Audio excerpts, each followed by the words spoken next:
अस्सलामुअलैकुम, लेकिन क्या गुड मॉर्निंग? अस्सलामुअलैकुम एंड गुड मॉर्निंग। क्योंकि आपको पता है कि 24 घंटे ऑलमोस्ट गुजर चुके हैं। कल जो पूरा एक बिजली बहरान, क्या ये तो ब्रेकडाउन था ना पूरा, और पूरे मुल्क में ही ब्रेकडाउन था। और उसके बाद अभी तक टोटली बिजली जो है वो बहाल नहीं हुई। इनफैक्ट जहां जहां आई वहां दोबारा चली भी गई। बहुत से इलाकों से इत्तलात मिल रही है कि रात 8 बजे, 9 बजे, 10 बजे बिजली वापस आई और उसके बाद सुबह 4 बजे, 5 बजे, 6 बजे मुख्तलिफ इलाकों में 7-8 बजे रात को आ गई थी। अब कुछ में तो सुबह ये 4 बहुत से, हाँ, मुताद्दिद इलाकों में, ज्यादातर इलाकों में सुबह से बिल्कुल फजर से पहले बिजली आई और अब फिर 3-4 घंटे के वक्फे के बाद बिजली चली गई है। अच्छा, ये सिर्फ बिजली नहीं गई, पूरा जिंदगी का निज़ाम दरहम बरहम हो जाता है और ये वो कैफियत होती है जिसको शायद अल्फाज में बयान नहीं किया जा सकता। आप इरिटेटेड होते हैं, बेचैनी का शिकार होते हैं, डिप्रेशन हो रहा होता है, एंग्जाइटी हो रही होती है, एक कशमकश गुमगू की सूरत हाल होती है कि हम क्या कर रहे हैं, हम किस तरफ जा रहे हैं जिंदगी में, कि क्या हो रहा है। बिकॉज आप लिटरली अपने शहर से बाकी शहरों में अपने दोस्तों से, अपने रिश्तेदारों से बात कर रहे होते हैं, एग्जैक्ट वही माहौल उनके यहाँ भी चल रहा होता है। मतलब दुकानें, रेस्टोरेंट्स, लोगों की शादियाँ। कल आई नो समबडी जिसका कल निकाह था और वो पता नहीं वो क्या, उन्होंने तो शायद वो साइन ऑफ गॉड समझ लिया होगा कि जी पूरे मुल्क में बिजली चली गई है, हमें शायद शादी नहीं करनी चाहिए। कहने का मतलब है दिस इज़ नो जोक। अगर आप बाहर की मुल्कों की पब्लिकेशंस देखते ना, ट्विटर देखते, ख़बरें जो पाकिस्तान के हवाले से दी जा रही थी, those were sad and embarrassing कि पूरे का पूरा मुल्क जो है वो इन ब्लैकआउट सिचुएशन है, which is also very dangerous. खैर we will go into that, लेकिन बहुत सी पॉसिबिलिटीज़ जो हैं ख़तरनाक किस्म की वो दिमाग में आना स्टार्ट हो जाती हैं और सलूशन कोई नहीं आता हमारे दिमाग में। मतलब किसी पे हम इक्तफा कर सकें, किसी पे भरोसा कर सकें। आपको याद है इससे पहले पिछले दौरे हुकूमत में भी बिजली गई थी, इसी किस्म का एक ब्रेकडाउन था, इतना ही तवील चला था वो सिलसिला भी इस मरतबा भी हुआ है, तो उस पर सियासत की जा रही है। लेकिन किसी ने 1 इंच भी पेशरफ्त की इस सारे निज़ाम को बेहतर करने के लिए, या हमें कोई तफसीली बैठ कर बताएं तो सही कि हमारी यहाँ ये प्रॉब्लम आता क्यों है। बस ये बता दिया हमारे डिस्ट्रीब्यूशन का मसला है, तो भाई उसको ठीक कैसे करना है? Do you have anything in mind? Do you have any plan? No, just because you have identified the problem कि जी हम बाकी सब कुछ ठीक है, distribution, then do it already. What are you sitting on?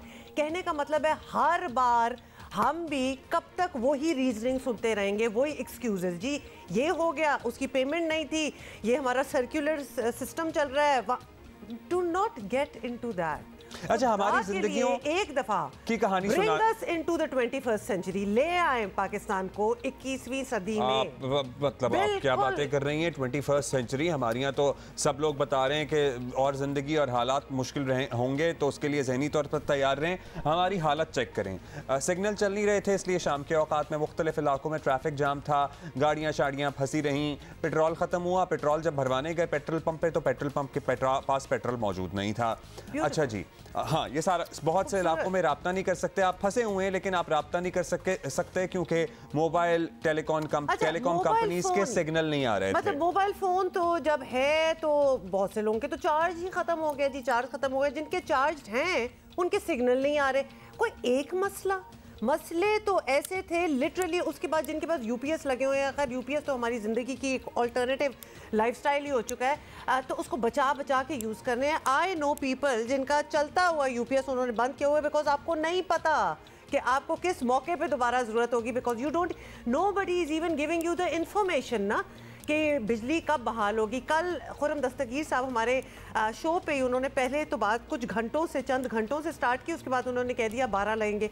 ये 24 हो चुके हैं, अब तो खैर 24। अच्छा, और के इलेक्ट्रिक वालों को चेक करें। वैसे तो हम पूरे मुल्क का ही रोना रो रहे हैं इस वक्त, लेकिन के इलेक्ट्रिक वालों ने बड़े कॉन्फिडेंटली कहा कि हमें तो ज़रूरत नहीं है नेशनल ग्रिड की और हम कराची की बिजली बगैर नेशनल ग्रिड की बिजली आए बहाल कर देंगे। मतलब समझ जाएं कि हमारे क्या जज्बात हैं। But thank you for writing in to us, और आप लोगों ने अपने हालात भी बताए। हम तो आपको मतलब इर्द गिर्द हो गई बहाल कराची की बिजली।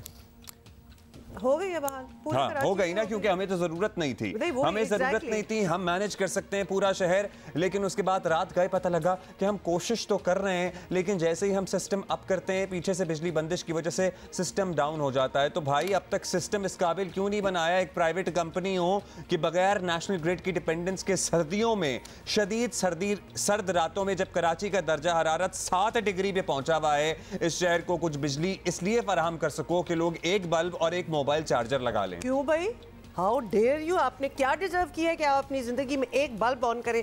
यही फीलिंग होना स्टार्ट हो जाती है। Anyway, on the ground reality क्या होती है?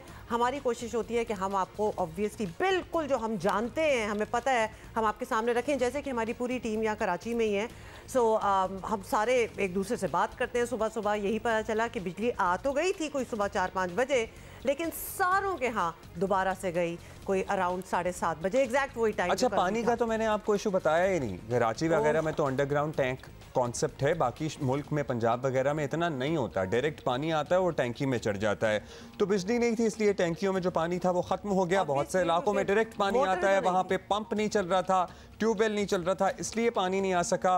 और यहाँ पर जिनके घर अंडरग्राउंड टैंक बने हुए हैं, उनके पास पानी ऊपर चढ़ाने के लिए बिजली नहीं थी। So there was no bijli, there was no mobile signal, there was no internet and there was no pani and gas तो है ही नहीं। कैसा लगा? बहुत अच्छा लगा। मतलब ऑनेस्टली अब समझ नहीं आ रही कि अपना सर पीटना स्टार्ट हो जाए, क्या करें। Every day is an adventure in Pakistan. अब आज क्या होने वाला है हमको कुछ नहीं पता, लेकिन खुर्रम दस्तगीर साहब, कमिंग बैक टू हिम, उनका ये कहना है कि आज वो कैबिनेट को जो है एक्सप्लेन करेंगे कि एक्चुअली क्या हुआ था और उससे हो जाएंगे मसाइल हल। सुने जरा। लाइक ऑफ कोर्स नॉट, लेकिन चले सुन लें। कल क्या कहा था? कल क्या कहा था पहले तो ये जरा सुन लें आप। जी, अभी फिलहाल तो सर्टेनिटी से कहना मुश्किल है, लेकिन हमें ये उम्मीद है, जितना मैंने कहा कि हमने पेशावर और इस्लामाबाद के कुछ ग्रिड बहाल कर दिए, तो इंशाल्लाह अगले चंद घंटों में पूरी कोशिश होगी। मेरा टारगेट ये है कि अगले 12 घंटे के अंदर पूरे मुल्क में बिजली जो है वो दोबारा पूरी तरह रिस्टोर हो जाएगी इंशाल्लाह। 12 घंटे is a very long time for a fault जो आप कह रहे हैं, बड़ा भी नहीं है। 12 घंटे is a very very long time. कोशिश यही है, इसीलिए मोहतात मैंने आपको टाइम फ्रेम दिया। हमारी तो पूरी कोशिश है, टीमें ऑलरेडी ऑन है पूरे मुल्क में, कि हम इसको उससे बहुत पहले ही रिस्टोर कर दें।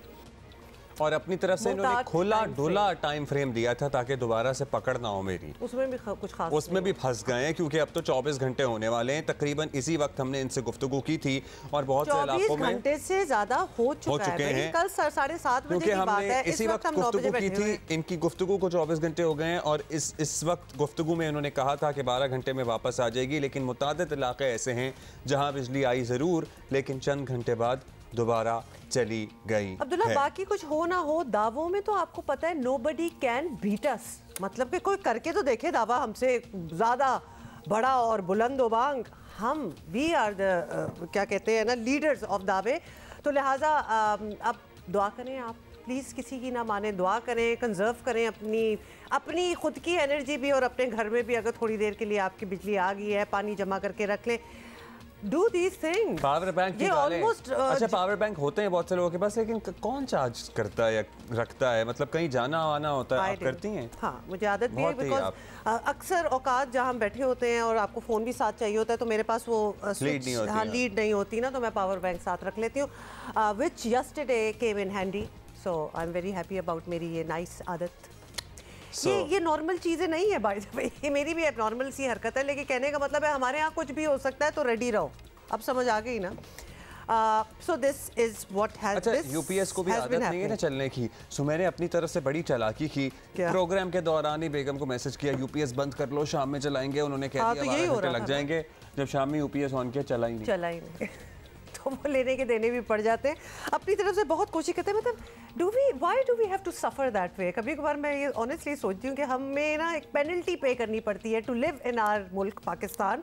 It's not easy. अच्छा, ये हमारे मसले हैं, ये बड़ा मुश्किल, ये हमारे मसले हैं, लेकिन हमारे सियासतदानों के बिल्कुल और मसले हैं। हमारे सियासतदानों के मसले हैं कि अगर किसी की हुकूमत चली गई तो वो अमेरिका से सिलसिला शुरू हुआ, फिर जनरल बाजवा तक आया, उसके बाद होता निगरान वजीर आला पंजाब पे आके फिलहाल इन्वर्टेड कॉमास रुका हुआ है। अगर इसके बाद भी कोई नाम आए तो आप सरप्राइज ना होइएगा, क्योंकि ये सिलसिला अभी शायद कुछ सदियां चल सकता है कि इसने किरदार अदा किया। लेकिन ये footnote, coming back to the breakdown की जो हम बात कर रहे थे ना, और फिर आपने सियासी पार्टियों की और सियासतदानों की बात करना स्टार्ट होगी, ये माशाल्लाह हमारा जो ये एनर्जी सिस्टम ब्रेकडाउन है ये हर दौर में ही होता रहता है। ये भी एक इंडिपेंडेंट चीज़ साथ साथ चल रही है ज़िंदगी के, तो लिहाजा पॉलिटिक्स जो भी हो, ऑफ कोर्स कोई पार्टी आए, कोई ऐसी हुकूमत आए जो आके उनकी प्रायोरिटी ये हो कि let us fix all the systems, so that's another story. लेकिन अभी तक कोई भी आके आ जाए और ऑब्वियसली हुक्मरानी करे हमारे सर पे बैठ के, लेकिन दे आर नॉट इंटरेस्टेड। तो लिहाजा I would actually blame nobody and yet everybody of them, all of them. I would blame everybody. खैर अब आपको इस बारे में तो हम बताते रहेंगे। आप @Jio Pakistan TV पर ट्विटर पे हमें लिख के भेजिए कि क्या आपके इलाके में बिजली बहाल हो गई है और आकर वापस तो नहीं चली गई। क्या ये कराची तक ये मामला महदूद है? आकर वापस जाना, अगर कराची तक ये मामला महदूद है तो ज़रा हम के इलेक्ट्रिक को आड़े हाथों लें, उनका मौक़िफ़ लेने की कोशिश करेंगे। अगर बाकी शहरों में सिस्टम नॉर्मल हो गया है तो बड़ी अच्छी बात है। खैर अच्छा जी, अब आपको बताएं कि पीटीआई चेयरमैन इमरान खान फिर नई आबोताब और तवाराई के साथ सड़कों पर आ रहे हैं। उन्होंने ये डिसाइड कर लिया है, टांग ठीक होगी है उनकी, चलो दैट इज़ गुड। सेहत हमेशा होनी चाहिए इंसान के पास। और वैसे तो खान साहब एहतजाज के लिए हर दम तैयार रहते हैं, आपको पता है, मगर इस बार तो उन्हें जवाब भी मिल गया है। इलेक्शन कमीशन ने मोहसिन नकवी को निगरान वज़ीर आला पंजाब बनाया है। खान साहब का दावा है मोहसिन नकवी ने रिजीम चेंज में मरकजी किरदार अदा किया इसमें। मोहसिन नकवी साहब ने भी, मोहसिन नकवी ने भी, क्योंकि इससे पहले तो दावों में बहुत सारे लोग आते रहे ना। अमेरिका से आपको याद नहीं है मामला शुरू हुआ था? बहुत पीछे शुरू तो बहुत अरसे से हुआ था, लेकिन हम लेटेस्ट की बात कर रहे हैं ना। तो पीटीआई इस फैसले के खिलाफ सुप्रीम कोर्ट जाने के का पहले ही कह भी चुकी है, आपको याद ही होगा। और अब इमरान खान ने शहर शहर मुजाहिरों का ऐलान भी कर दिया। बड़ा यूनिक आइडिया। अच्छा, बस ये है कि आपके तहफ़्फ़ुज़ात में वज़न हो सकता है। मैं स्पीचलेस इसलिए हूँ कि इन्होंने जितनी मोहसिन नकवी को सुनाई है, आपसे हमने एक दफ़ा पहले ये नाम नहीं सुना। मतलब हाउ कैन यू से नाउ सडनली कि मैं तो पहले ही कह रहा था और इसका तो हमेशा से फहरिस्त में सबसे, why are you talking like that जब आपने इसका जिक्र भी पहले कभी नहीं किया। आज obviously everything against him, of course अभी तो आपका एक बयानिया बना हुआ है और एहतजाज भी आप करेंगे। कभी सुना और अगर खुद थोड़ी सी रवादारी सियासतदानों में आपस में होती और नाम तो सामने आ ही गया था ना जो तजवीज़ करता थे, आपस में बैठ के डिसाइड कर लेते, तो अब रोना किस बात का है? जब आपस में बैठ के डिसाइड नहीं करेंगे, तरीक़ाकार आइन में दर्ज है, आइन मजाक थोड़ी है। वैसे इन केस ये फॉरगॉटन, क्योंकि पिछली मरतबा तो शायद आपको लगा था कि है, लेकिन एक तरीक़ाकार दर्ज है कि अपोजिशन लीडर वज़ीर आला डिसाइड कर लें, पार्लिमानी कमेटियाँ डिसाइड कर लें। अगर दोनों नहीं डिसाइड कर पा रहे हैं तो फिर इलेक्शन कमीशन ने डिसाइड कर दिया। और बात यह है कि आपके तहफ़्फ़ुज़ात के पीछे वज़न हो सकता है, आपके पास वजूहात हो सकती हैं ये सारी कहानी बयान करने की, लेकिन आपने आज तक इससे पहले एक दफ़ा भी जिक्र नहीं किया। क्योंकि और आपने किसका जिक्र नहीं किया? रिजीम चेंज या हुकूमत चेंज ऑपरेशन जिसको आप कहते हैं, किसका आपने जिक्र नहीं किया? आप कहीं तो नहीं रुके, आपने कहीं आपने फुल स्टॉप या कहीं आपने जिसे कहते हैं ना बस उससे काम नहीं लिया, बस होता है एक लफ्ज़। बस प्लीज ना कहो ना। हाँ। आगे चलते हैं क्योंकि हमें कहने की जरूरत नहीं है और बहुत कुछ लोग कह रहे हैं। जैसे कि आपको बताएं कि नून लीग के ख्वाजा आसिफ तो शर्मो हया वाला बयान जो है दोहराने को जैसे बेताब थे, लेकिन इस बार उन्होंने अल्फाज ज़रा जो है ना वो ज़रा धीमे रखे हैं, नरम अल्फाज यूज़ किए हैं, लेकिन बात वही की है। अब क्या बात की है देखें।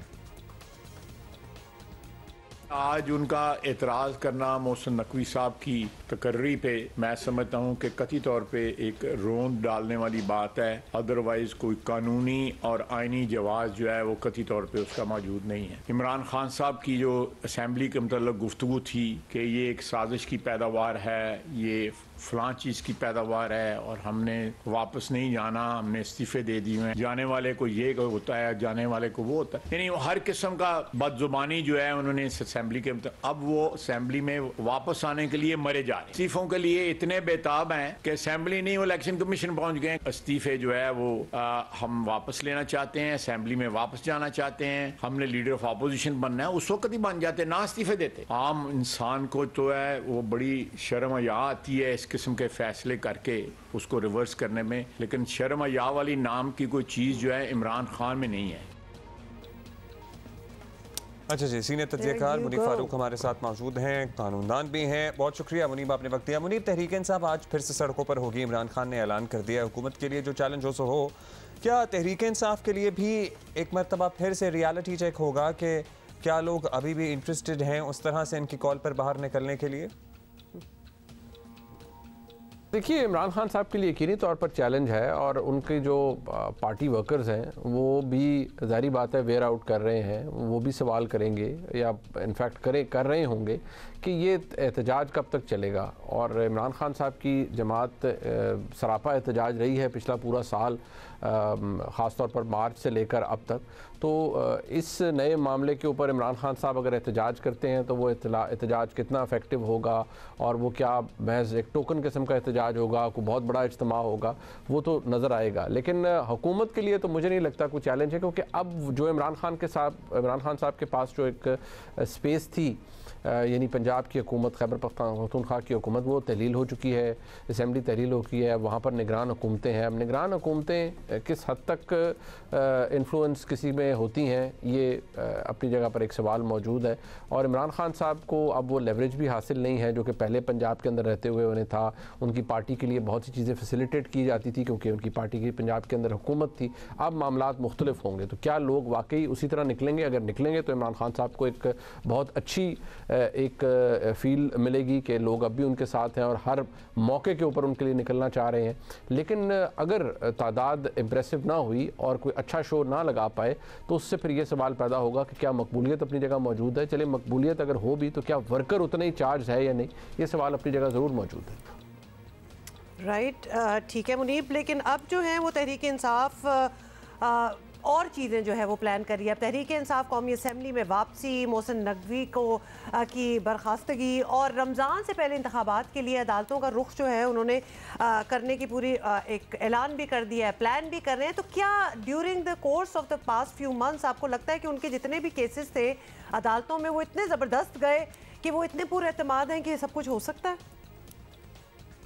देखिए, जहाँ तक मोहसिन नकवी साहब की तकर्री का मामला है, वो आर्टिकल 224 से बड़ा क्लियर है और पूरा प्रोसेस अडॉप्ट करके ही मोहसिन नकवी साहब की अपॉइंटमेंट हुई है। अब उसके नतीजे में मुझे नहीं लगता कोई स्पेस है इवन अदालत के पास कि उस इम्पार्शियलिटी को वो जज कर सकती है अदालत।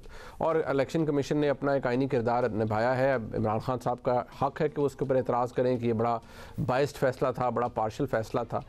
लेकिन जो इख्तियार है आइन के अंदर, उसमें किसी से मुशावरत का इलेक्शन कमीशन पाबंद नहीं था, ना ही किसी से पूछने का पाबंद था। और इलेक्शन कमीशन के पास इख्तियार था, अगर नाअहली थी तो सियासतदानों की थी कि कंसेंसस नहीं हो पाया। अब मोहसिन नकवी साहब इस वक्त तकर्रुर उनका हो चुका है, वो तो उन्होंने ले लिया है, कैबिनेट वो अपनी बना लेंगे केयर टेकर और आगे मामलात चलेंगे। तो मुझे नहीं लगता कि वहाँ पर कोई ज़्यादा स्पेस है इमरान खान साहब की जमात के पास और ना ही अदालत इसको इन क्वेश्चन करेगी।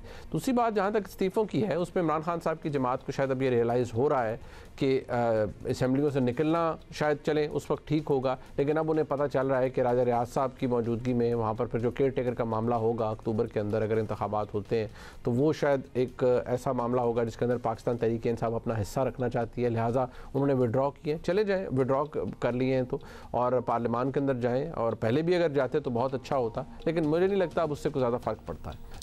ठीक, शुक्रिया आपका मुनीब फारूक। और एक केस मोहसिन नकवी साहब के बारे में, वो 35 लाख रुपए की वापसी का, उसमें प्री बार्गेन का लफ्ज़ नहीं है, बाय द वे रज़ाकाराना वापसी है। तो उसके बारे में कानून क्या कहता है? और केयर टेकर सीएम के बारे में क्या कोई क्लियर कट गाइडलाइंस हैं कि उसके लिए भी ये मामलात बरूए कार लाए जाएंगे या उसके लिए भी ये क्राइटेरिया होगा? वो शायद वाज़े नहीं है इतना। तो लेट्स सी कि पीटीआई वो जो केस बना के आगे लेकर जाना चाहती है उसका क्या नतीजा निकलता है। लेकिन बात यह है कि मोहसिन नकवी आज अपनी काबीना को अनाउंस कर देंगे मोस्ट लाइकली, और उनके वज़रा हलफ भी उठा लेंगे। I mean, would you even want to be in that position? I'm just wondering. Sorry, nothing against Mohsin Naqvi or anybody for that matter. लेकिन जहाँ सारे कीड़े निकालने पे तुले हों और किसी को भी वहाँ बिठाएंगे तो हम ना फ्रॉम द पास्ट या कुछ भी उनको गंदा करने की कोशिश करेंगे। Would one want to be in that position in Pakistan? तो फिर इस तरह तो हुमा कोई भी किसी भी ओहदे के लिए आए ही ना, मतलब किसी को तो टेकअप करना है। मतलब एक वो रिस्पेक्ट का element needs to come back into our lives, not just in politics. मेरा ख्याल है कि हम एज अ कॉम उस चीज़ से बहुत दूर जा रहे हैं। काबीना के बारे में भी हमारे पास हैं कुछ इत्तलात, लेकिन हम मेरा ख्याल है रिस्ट्रेंट से काम लेते भाई। बहुत लोग हमें भर भर के मैसेजेस कर रहे हैं कि उनके यहाँ फिर बिजली का निज़ाम मुतासर हुआ है। और कराची से भी हमें मैसेजेस आ रहे हैं, लाहौर से भी आ रहे हैं कि again power supply off at 9:06, exact time भी बता रहे हैं। और ये गुलशन इकबाल ब्लॉक 13 की बात हो रही है, साथ लाहौर में भी बताया जा रहा है। और Lahore electricity went eight 8:15 AM most areas in Lahore, तो ये भी बताया जा रहा है। और yes, so a lot of people are giving us updates. Well, what can we do? हम तो literally यहाँ आपकी बात जो है उसको we can just put it out there and hope कि कुछ हो जाए। गुलिस्तान जौहर में काफ़ी मसला चल रहा है वैसे। क्यों? वहाँ पे हाँ पता नहीं, मतलब कि इलेक्ट्रिक से हम राब्ता करने की कोशिश करेंगे। इमरान राना साहब को जरा अगले घंटे में ट्राई करें। भी मैसेजेस हमें आ रहे हैं, हम जरा पूछते हैं उनसे। तो कल उन्होंने जो हमसे वादा किया था कि बगैर नेशनल ग्रिड के कराची को सप्लाई बहाल कर देंगे, वो वादा पूरा नहीं हुआ। बिल्कुल वादा चूंकि पूरा नहीं हुआ और अब फिर बिजली नहीं है कराची के मुतादिद इलाकों में, तो हम कब तक इस अजियत को सहने के लिए जहनी तौर पर, क्योंकि और तो हम कुछ कर नहीं सकते, हम जरा जहनी तौर पर तैयार ही हो सकते हैं ना, तो वो हम सिर्फ अपने सिलसिला करना चाहते हैं। खैर okay, anyway we'll keep you updated on that and of course आप हमारी मदद कर रहे हैं और हमें ज़्यादा अच्छी तरह पता चल रहा है कि क्या क्या सिचुएशन है मुल्क में। लेकिन आपको बताएं, पाकिस्तान समेत दुनिया भर में आज तालीम का दिन मनाया जा रहा है। अच्छा, तो हम वैसे इस पर मजीद क्या बात करें, क्योंकि हमारा क्या लेना देना तालीम या फिर मोर स्पेसिफिकली तरबियत से, जिसका एक अमली मुजाहिरा हमने देखा। वैसे दुनिया भर में जो तालीम का दिन मनाया जा रहा है, उस दिन को अफगान ख़वातीन के नाम से मंसूब किया गया है, लेकिन हमने अपने यहाँ देखा है कि एट टाइम्स क्या मोस्ट ऑफ द टाइम्स तालीम भी कुछ नहीं बिगाड़ पाती हमारे बच्चों का। लाहौर के इंतहाई महंगे निजी स्कूल में तालबा पर तालिबात की जानिब से तशद्दुद के दिलखराश वाक़यात पर हर कोई फ़िक्रमंद है, परेशान है। वैसे मेरा एक मौक़िफ़ ये है कि एक होती है बुलिंग, हम सब लोग बुलिंग का शिकार हुए हैं अपने बचपन में। किसी न किसी तरह से कोई बात कर दी, कुछ कह दिया, कोई ताना कस दिया, कोई इशारा कर दिया। ये बुलिंग नहीं थी, ये असॉल्ट था, ये तशद्दुद था और ये जान जा सकती थी इस बच्ची की। अस्पताल दाखिल हुई है और उसके बाद जो इसके वालिदैन को धमकियां दी जा रही हैं, दे प्लीज डोंट से कि ये बुलिंग है और बुलिंग के नतीजे बुलिंग तो होती है। नो, मुबैना तौर पे धमकियां दी जा रही हैं। ये बुलिंग नहीं है, मुबैना धमकियां दी जा रही हैं और ये असॉल्ट हो रहा है, ये बुलिंग नहीं हो रही है। मतलब वो लड़की का सर जो है जमीन पे पटखाया जा रहा है, ठुड्डे मारे जा रहे हैं, मुक्के मारे जा रहे हैं, ये बुलिंग। What are you, अपना ये आप गुस्सा क्यों निकाल रहे हो उस बच्ची पे? तो ये बुलिंग नहीं है, ये बुलिंग होती है हॉस्टल में ये काम कर दो, वो लेके आओ, वो होती है बुलिंग, जो होती है ना पहले दिन पे रैगिंग, मतलब पानी फेंक दिया या कोई क्यों रंग फेंक दिया होती हैं। This is another level all together और खास तौर पे लड़कियों का ये तशद्दुद है।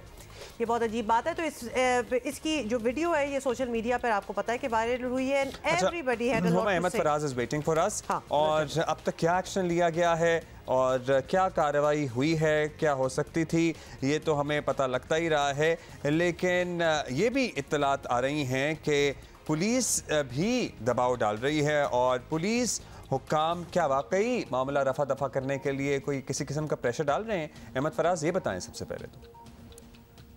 बिल्कुल जी, हमारी जो इस केस के जो मुद्दई हैं, उस बच्चे के जो वालिद है इमरान, उनसे बात हुई थी। वो बहुत ज़्यादा इस वाक़े में बहुत ज़्यादा उनकी जो फैमिली है वो भी तक बहुत ज़्यादा ट्रामा में है, परेशान है, क्योंकि स्कूल इंतज़ामिया ने उनके साथ बिल्कुल भी तामुन नहीं किया और स्कूल इंतज़ामिया की तरफ से उन पर उनका ये कहना है कि बहुत ज़्यादा प्रेशर था कि मुकदमा दर्ज ना करवाया जाए।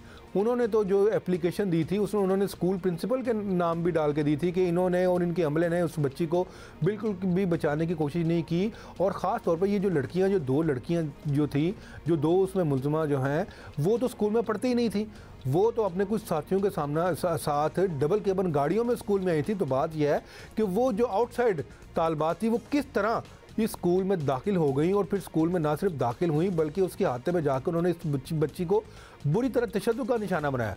और यही कहना था जो उस बच्ची के वालिद थे कि वो लड़कियां जो आउटसाइड लड़कियां थी वो अंदर कैसे आईं और उन्होंने कैसे मारा, इसीलिए वो इंतजामिया के खिलाफ भी मुकदमा दर्ज करवाना चाहते थे। लेकिन फिर प्रेशर के बायस उन्होंने और सिर्फ इन मुलज़मा जो लड़कियाँ थी जिन्होंने मारा था उस बच्ची को, उनके खिलाफ मुकदमा दर्ज करवाया। और लाहौर में जो फीस स्ट्रक्चर है ना, थैंक यू अहमद फराज, वो मैं मुल्क के किसी शहर से कंपेयर नहीं, मैं लाहौर में स्कूलों की फीस सुन के ना मैं यहाँ बैठा हुआ हैरान रह गया। कराची में भी अच्छे महंगे स्कूल हैं मौजूद, मतलब इनसेन है। 1-1 लाख रुपए 70-70 हज़ार रुपए महीना फीस की बात हो रही है यहाँ पर।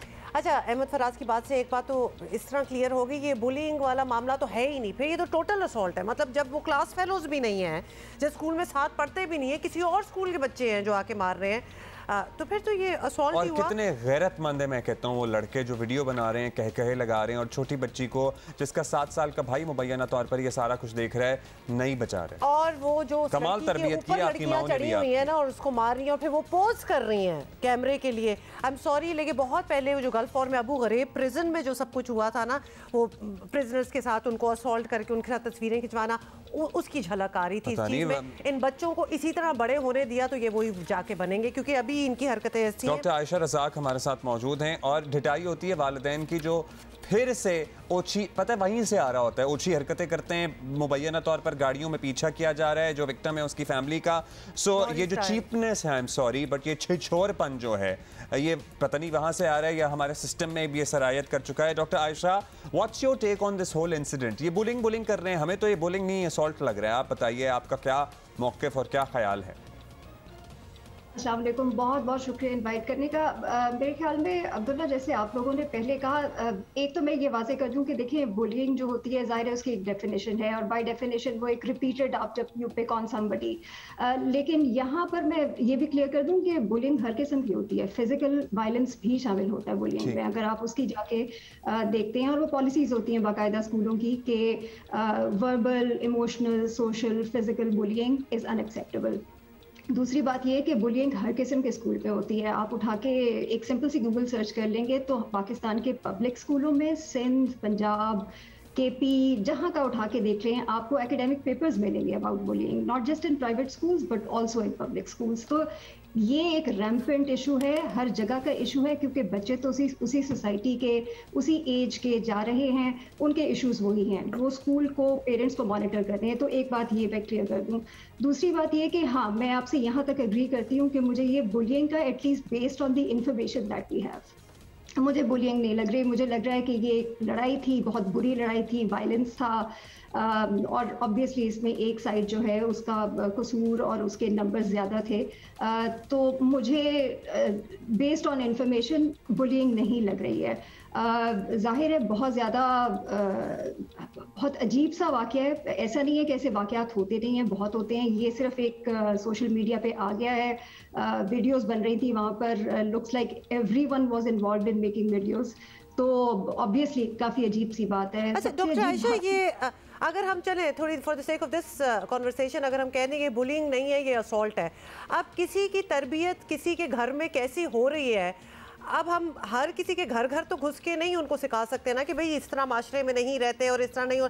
We would assume that people would know how to raise kids, और पेरेंट्स को भी पता होगा, बच्चों को भी कुछ बाउंड्रीज पता होंगी। ये इस चीज़ को तो ऑलमोस्ट लगता है रोका जा ही नहीं सकता। एक तो माशरे के अपने हालात हमारे सामने हैं, उसके बाद किसी के घर में प्राइवेटली उसकी तरबियत कैसी की जा रही है। What can be done? इस पे हुमा, सबसे पहले तो देखें, अगर आप दोनों साइड पे जो बच्चे थे ना, उनमें से किसी के भी पेरेंट्स हो, परपेट्रेटर्स खास तौर पे थे, अगर मेरी बच्ची इस तरह से स्कूल, मुझे कुछ पता चले होता है, सबसे पहला मैं अपने आप से सवाल करूंगी कि this was one of my most important jobs, I failed at it. मैं पब्लिक स्कूल की, मदरसे के स्कूल के बच्चों की, क्योंकि हमने ये अपने जहन में बना लिया कि इस किस्म के जो स्कूल्स हैं वहाँ पर अपेरेंटली आपकी पेरेंटिंग जो है, हमें पता है कि उसका पैसे से कोई ताल्लुक नहीं होता, लेकिन ये पेरेंट्स तो कल्पेबल हैं। ये कैसे हो सकता है कि आपके बच्चे को इस एज में ये पता ना हो कि किसी बच्चे को मारना तो बहुत दूर की बात है, वर्बली किसी को अगर आप किसी किस्म का कोई नुकसान पहुंचाते हैं, हर्टफुल बात करते हैं, आप कैसे समझ सकते हैं कि बच्चे को ये नहीं पता? तो ऑब्वियसली बच्चों को पता था वो गलत कर रहे हैं, बच्चे एंजॉय कर रहे थे उसे। ये पेरेंटिंग की फेलियर है। सबसे पहले देखिए, पूरी दुनिया में जो आपको तमीज़ और तरीका और तरबियत है ना, वो घर में सिखाई जाती है और बड़ी छोटी उम्र में आपको सिखाई भी जाती है। अच्छा, इसका एक पहलू डॉक्टर आयशा हमने आपसे पूछना है, और हमने पूछना इसलिए क्योंकि हमारे ज़माने तक मामला लड़कों की स्मोकिंग तक महदूद था, और वो भी यूनिवर्सिटी कॉलेज में आके, लेकिन अब ये ओ लेवल, ए लेवल, 8th क्लास के बच्चे स्मोकिंग अब तक पहुंच चुके हैं, और ये मुतअद्दिद केसेस ऐसे रिपोर्ट होते हैं जहां पर ड्रग यूज़ या अब्यूज़ जो है वो आम होता जा रहा है। आप अग्री करती हैं कि इस पहलू पे बहुत शदीद एक्शन लेने की ज़रूरत है, because this is rampant particularly in schools जहाँ पर अफोर्डेबल फैमिलीज़ के बच्चे पढ़ते हैं? बिल्कुल है उसमें हुमर अब्दुल्ला। मेरा तो काम बहुत ज़्यादा पब्लिक स्कूलों के साथ भी है, मुझे पता है पब्लिक स्कूलों में भी ये होता है, इस्लामाबाद के स्कूलों में ये होता है, जो आपके स्लम्स के अंदर स्कूल्स हैं उसके अंदर ये होता है। हाँ, obviously the kinds of drugs या ड्रग्स आप उसको वो जो नाम है उसका, बच्चे क्या स्मोक करते हैं या क्या नशा लेते हैं या इस किस्म की क्या हार्मफुल एक्टिविटीज़ करते हैं, वो जाहिर है उसका फ़र्क होता है, बिकॉज बाइंग पावर का फ़र्क होता है। लेकिन हर स्कूल का, हर बच्चे, हर जगह का इशू है। प्राइवेट स्कूलों में ऑब्वियसली हमें पता है कि और किस्म की एक्सेस है आपके पास, तो ऑब्वियसली जो नशा है वो और ज़्यादा स्ट्रॉन्ग किस्म का, शायद ज़्यादा नुकसानदेह किस्म का भी आप करना ज़्यादा आसान है आपके लिए। सो ये इशू बहुत बड़ा है। बहुत दफ़ा अगर आप मिनिस्ट्री से जाके डिपार्टमेंट से बात करें, वो तो मानते भी नहीं है कि हमारे स्कूलों में ये होता है। ये सबसे बड़ी हमारी प्रॉब्लम है, डिनायल वाला बहुत बड़ा प्रॉब्लम है, जो कि डॉक्टर आयशा स्कूल्स भी ये करते हैं। जैसे कि इस वक्त भी अगर बात हो, स्कूल को भी रिस्पॉन्सिबिलिटी लेनी चाहिए, because number one, as told by our reporter, some of the students were not even from that school. ये definitely premeditated, pre planned एक असॉल्ट पूरा प्लान किया गया है, जिसमें लड़कों के पास वो कैमराज हैं, लड़कियां पोज कर रही हैं। स्कूल की रिस्पॉन्सिबिलिटी कितनी बीच में आती है? हुमा, इसमें तो मैं साफ साफ ये कहूँगी कि सबसे पहले उनके प्रेमिसेस पे हो रहा था, you have to fire the management, fire the principal. ये ख़ास तौर पे देखिए, इस तरह के इश्यूज मैं ये नहीं कहती कि आप 100% प्रिवेंट कर सकते हैं, हो सकते हैं, बेशक आपकी बहुत अच्छी गाइडलाइंस हो, बहुत अच्छी पॉलिसीज हो। बाय द वे, स्कूल के वेबसाइट पे जाके देखें, ऐसी ऐसी सेफ हेवन की आपको बातें सुनाई देंगी कि आपको हंसी आ जाएगी। लेकिन फायर द प्रिंसिपल। बात ये है कि स्टाफ खड़ा हुआ, अगर आपका वहाँ पर एलिजिडली वीडियोस बना रहा है, शायद आपकी कोई आया या केयर टेकर भी वहाँ पर खड़ी हुई थी, जिस तरह के उसके फादर ने जो इंटरव्यू दिया है। और देखिए, प्रिवेंट आप नहीं कर सकते थे, लेकिन what have you done after that? मुझे अब ये नहीं पता कि वो धमकियां दे रहे हैं या नहीं, जाहिर है वो तो कहीं सुनी बातें, लेकिन मैंने स्कूल की कोई स्टेटमेंट नहीं सुनी।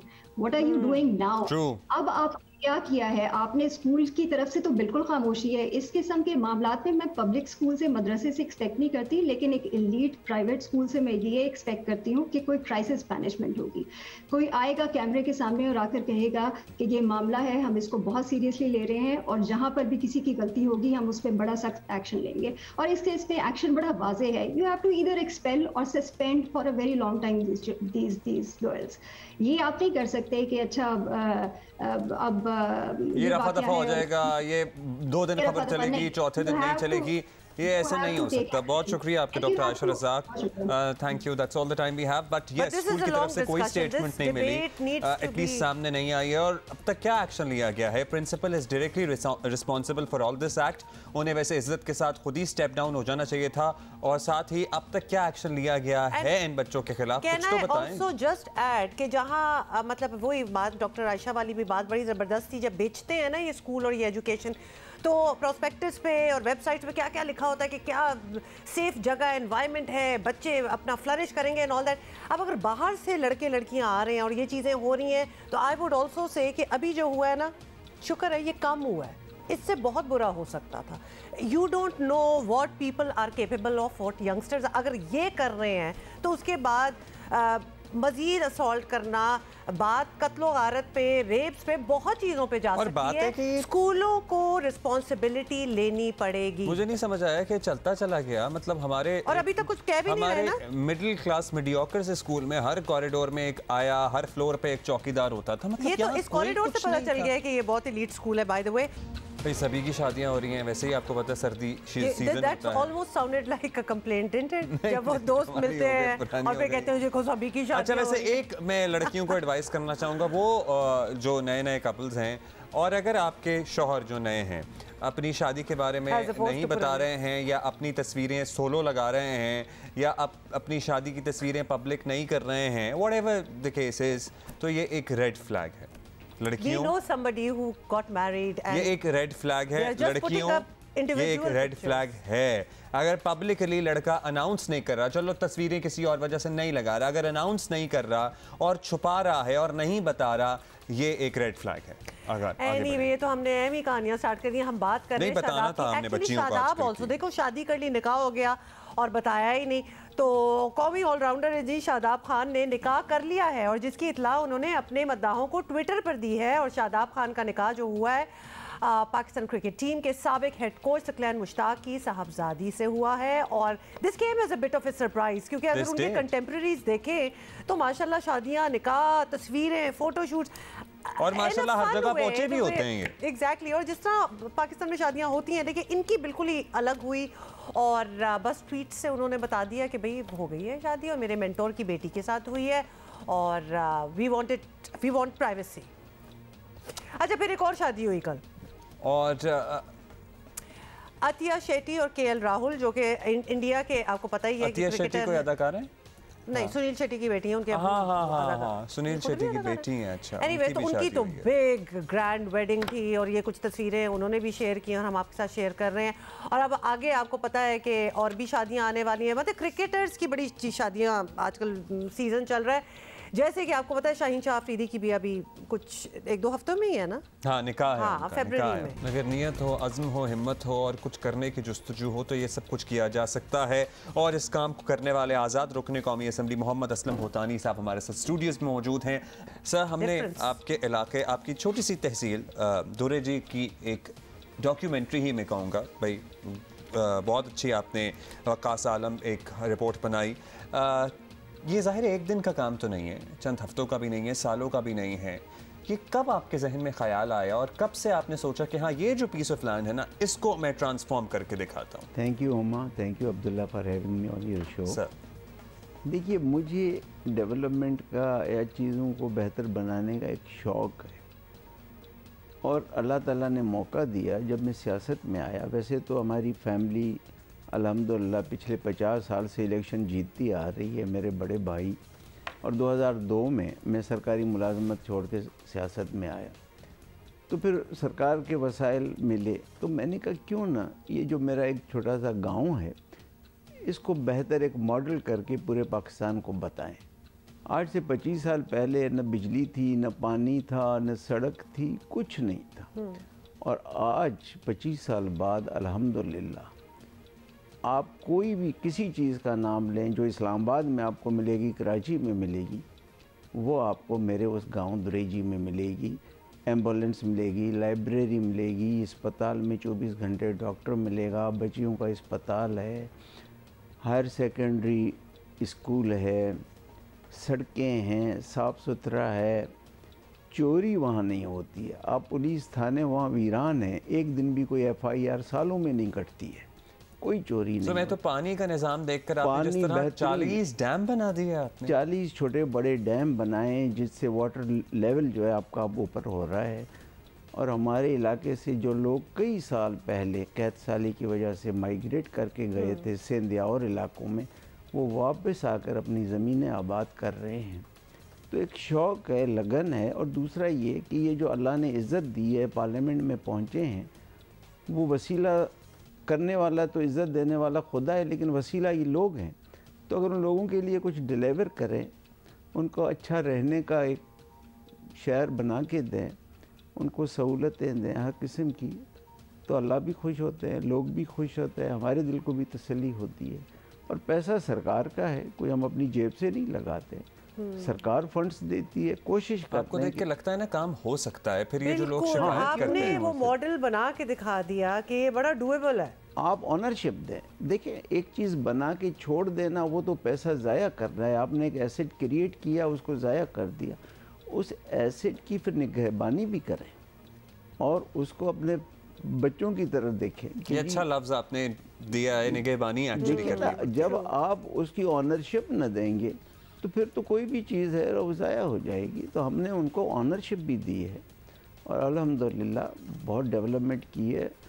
मैं जब 10 साल बलूचिस्तान असेंबली में था speaker and deputy speaker, hundreds of villages मैंने इलेक्ट्रीफाई कराए, हंड्रेड्स लिंक रोड्स बनाए, ताकि जो मेन हाईवेज़ हैं उनके साथ जो गांव हैं छोटे छोटे फासले पे, वो कनेक्ट हों मेन हाईवेज़ के साथ। स्कूल, बहुत स्कूल अपग्रेड कराए, मिडिल से हाई कराए, हाई से इंटर कॉलेज कराए, डिग्री कॉलेज कराए। आज भी हब में डिग्री कॉलेज है, मैंने बनवाया है। विंदर में डिग्री इंटर कॉलेज है, मैंने बनवाया है। गर्ल्स का इंटर कॉलेज मैंने बनवाया है। हॉस्पिटल्स हैं। मेरे बड़े भाई सियासत में रहे, साले भूतानी साहब, वो केयर टेकर चीफ मिनिस्टर भी रहे। तो हमने कोशिश की है लोग। अच्छा, ये बताएं एग्जैक्टली क्योंकि बहुत से लोग, और इसी हम फोरम पे बात भी करते हैं, बहुत से लोगों का ये ओपिनियन है जी हम अच्छा करना चाहते हैं but the system doesn't let you. आपको बहुत से ऐसे काम करने पड़ते हैं which are against your grain, और आप थोड़ी सी करप्शन, थोड़ी सी ब्राइबरी, थोड़ी सी सिफारिश, मतलब सब कुछ साथ साथ चलता है, हम कर नहीं पाते। नहीं करने ना खान साहब का भी तो यही स्टांस है कि मैं कुछ नहीं कर पाया। नहीं, आप करने की नीयत हो, देखिए नीयत की बात होती है। आप नीयत से कोई काम करें, नेक नीयती से हो जाता है, कोई रुकावट नहीं है। हमें कौन सी रुकावट है? डेवलपमेंट करने में तो कोई रुकावट ही नहीं है ना। लोग हमें इसीलिए मुंतखब करते हैं कि वो उनके इलाके हम डेवलप करके दें। तो करना कोई चाहे, लेकिन अब हर एक की अपनी प्रायोरिटीज़ होती हैं। हमारी प्रायोरिटीज़ ये है कि जो कुछ मिले वो लोगों पे खर्च करें। अच्छा, क्या अपग्रेड भी करते रहते हैं? फॉर इंस्टेंस अभी हम डेमो की बात कर रहे हैं, पिछले साल हमने ऐसी तबाही बारिशों की वजह से देखी है पाकिस्तान में। आप चेक एंड बैलेंस रखते हैं कि क्या डेवलपमेंट दुनिया में हो रही है किसी चीज़ की, तो आओ मैं इधर करूं, या फिर जो मॉडल आपने बना लिया वो बना लिया? नहीं, बना नहीं लिया, उसको और बेहतर करते जाएंगे। अभी भी हमारे यहाँ डैम्स पे काम हो रहा है, डैम्स बन रहे हैं। देखिए पानी बलूचिस्तान में बेतहाशा पानी है और ज़मीन भी बेतहाशा, आपको पता है। इंप्रेशन शुरू से ये रहा कि कहत साली है, पानी है नहीं। 43% पाकिस्तान बलूचिस्तान है, आधा पाकिस्तान है, तो वहाँ ज़मीन बेतहाशा है, पानी बेतहाशा है, और अल्लाह ने हमें इतने वसाइल दिए हैं। देखिए ये पानी जब हम स्टोर करते हैं, जब पानी है तो ज़िंदगी है। बेशक, बेशक। अगर आप कितना भी कुछ बना लें, जब पानी नहीं है तो कुछ नहीं। अब जैसे हम ग्वादर, मेरी कॉन्स्टिट्यूंसी है, वहाँ पानी का इशू अक्सर आता है, तो पूरी दुनिया वहाँ बिलियंस रुपए खर्च करती है, लेकिन जब वहाँ पानी नहीं है तो अभी तक ना कोई इंडस्ट्री हम लगा सकें, ना कुछ कर सकें। यही इनफैक्ट इम्प्रेशन होता है, बल्कि आपसे सुन के ये बड़ा अच्छा लगा कि वहाँ पानी है बहुत ज़्यादा, क्योंकि पहली चीज़ जो बताई जाती है वो यही बताई जाती है कि नहीं है। आज हमें बहुत ही इंटरेस्टिंग शख्सियत है हमारे साथ, और हमारा लिटरली पूरी अटेंशन इन्होंने भी वक्त गुजारा है और इन्होंने भी इस हुकूमत में। और चूंकि हम भूतानी साहब अभी ये बात कर ही रहे हैं, तो आप बता दें, एक पॉलिटिशियंस के साथ ना सियासतदान के साथ एक कॉनोटेशन बड़ी ऑफ हो चुकी है आजकल दुनिया में। बड़े सवालात उठते हैं, बेशक आपसे पूछा नहीं जाता। असलम भूतानी साहब, आपसे सवाल ये था कि अभी हम पॉलिटिशियन, सियासतदानों के हवाले से लोगों के अच्छे इंप्रेशंस अब इतने नहीं रहे। अब ऑब्वियसली डिफरेंशिएट नहीं किया जा सकता किसने कितना काम किया। आपने माशाल्लाह ज़बरदस्त काम किया, लेकिन हैं आप सियासतदान, तो किस तरह आप लोगों को, अगर एक इम्प्रेशन बन चुका है, किस तरह एक्सप्लेन करते हैं भाई मैं वो वाला नहीं हूँ, मैं ये वाला हूँ, या ये वाले जो हैं या जो हो रहा है अभी, क्योंकि हम मैं यहाँ किसी की गिला नहीं करता, लेकिन बहुत सारे हमारे सियासतदान जो है ना, वो थोड़ी कोशिश करते, एक तो ईगो में पड़ जाते हैं और इलाके का, मुल्क का नहीं सोचते हैं अपनी लड़ाई में। जैसे आजकल आप देख रहे हैं ना असेंबली में, मैं तो वहाँ बैठा होता हूँ, देख रहा होता हूँ चीज़ों को। हम इनसे हट के मुल्क के लिए सोचें, अपने लोगों के लिए सोचें, और जिन्होंने इन ईवानों में हमें भेजा है उनके लिए सोचें, तो ये मुल्क बहुत खूबसूरत हो सकता है। लेकिन हम दस्तो गिरेबान हैं, अपने ही गिरेबान में हाथ डाले हुए हैं और लोगों की तकालीफ हम भूल गए हैं। तो ये देखकर तकलीफ़ भी होती है और लोग भी मायूस होते हैं। तो मेरी तो तमाम अपने पार्लियामेंटेरियन दोस्तों से ये गुजारिश है कि हमें लोगों ने मुंतखब करके जिस मकसद के लिए भेजा है कि उनकी खिदमत, उनके प्रॉब्लम्स हल करें, वो हल करें। ये नहीं कि आटे की बोरी के लिए लोग अपनी जानें दे दें। ये बहुत बुरा लगता है, बहुत तकलीफ़ होती है। अल्लाह करे कि बेहतरी आए इस मुल्क में। लेकिन हम जब छोटे थे उस ज़माने से सुन रहे हैं कि मुल्क नाजुक हालात में है, अब हम बूढ़े हो गए हैं, अभी तक मुल्क नाजुक हालात आप जैसे लोग हैं जो इन नाजुक हालात के बावजूद भी उम्मीद की किरण के तौर पर सामने आते हैं। That is all the time we have. Thank you Mohammad Aslam Bhutani साहब। और दुरे जी तहसील उसकी एक शानदार मिसाल है। मैंने तो विजिट प्लान कर लिया है। We are gonna see you tomorrow. See you, खुदा हाफिज़।